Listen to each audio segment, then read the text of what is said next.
நான் எனக்கு நம்பிக்கை இல்லாத டைரக்டர்கிட்டயோ ப்ரொடியூசர்கிட்டயோ நான் கதையை கொடுத்ததே கிடையாது.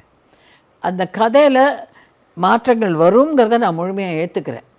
ஏன்னா இது ஒரு மீடியம்லேருந்து இன்னொரு மீடியம் போகிறதுனால அந்த மாற்றம் வரும். படிக்கிறதுலேருந்து விஷுவல் மீடியத்துக்கு போகிறது. அதனால் அந்த டைரக்டர் மேலே நீங்கள் நம்பிக்கை வச்சு கொடுத்துடணும். என் குழந்தை தான், ஆனால் என் குழந்தைய உங்ககிட்ட ஒப்படைச்சப்புறம் நீங்கள் அதை பார்த்துப்பீங்கிற நம்பிக்கை இருக்கணுமே தவிர என் கதையை கெடுத்துட்டாங்க, எனக்கு இதாக எடுத்து அப்படி பேசுகிறதுலலாம் எனக்கு நம்பிக்கை இல்லை. இந்த படங்களுடைய படப்பிடிப்புகளுக்கு போயிருக்கீங்களா நீங்கள்? அவனை வளரும்போது ஒரு தடவை போயிருக்கேன்னு நினைக்கிறேன். மற்றபடி போனதில்லை. அவர் பாலச்சந்தர் சார் கூப்பிட்டார் என்ன, சரிதா பண்ண ரோலை நீங்கள் பண்ணுங்கோ அப்படின்னு என்னை கூப்பிட்டார். சிவசங்கரியாவே வந்து கொஞ்சம் வாங்கோ நீங்கள் அப்படின்னாரு. அப்போ எங்கள் மாமனார் மாமியாரெல்லாம் அதுக்கெல்லாம் ஒத்துக்க மாட்டாங்கங்கிறதுல நாங்கள் ஒத்துக்கலை. அதுக்கு அவர் மிஸ்டர் பாலச்சந்தருக்கு என் மேலே வருத்தம் தான். டிவியில் வரீங்க இது மாட்டேங்கிறீங்களே, என்ன வாஸ்தவம் தான் சார், இப்போ கேட்டால் நடிச்சிருப்பேன். அப்போ அவங்க வீட்டில் பெரியவங்களாம் இருந்தாங்க, அவங்க என்ன நினச்ச அவங்களுக்கு இஷ்டம் இல்லை.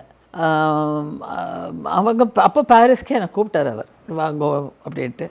பட் நான் போகல. நான் எந்த ஷூட்டிங்கும் போய் பார்க்கல. மனிதனின் கதையை முழுக்க போயிருக்கேன் தியாகுக்கு.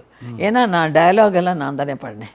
ஸோ அதில் தான் நான் கம்ப்ளீட்டாக இன்வால்வ் ஆனதுன்னா மனிதனின் கதை டிவி தொடரும், தியாகு சினிமாவுக்கும் நான் கம்ப்ளீட்டாக இன்வால்வ் ஆகியிருக்கேன்.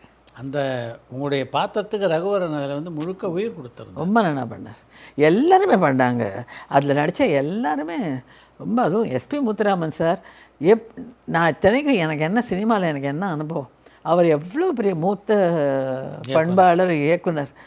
ஆனாலும் நான் சொல்வேன், இந்த கதையில் யாரும் பிரா போடக்கூடாது, நகமெல்லாம் வளர்த்துண்டு ஷேப் பண்ணிலாம் இருக்கக்கூடாது, புருவம் சீர் பண்ணிக்கக்கூடாது, எல்லாம் அப்படியே துணி பண்ணுவார். இதெல்லாம் வந்து ஏன்னா அப்போ தான் அந்த யதார்த்தம் வரும். இல்லைன்னா ரியாலிட்டி வராமல், ரியலிசம் வராமல் அது எப்படியோ இப்படிலாமோ இருந்தால் என்ன பண்ணுறது சொல்லுங்கள்.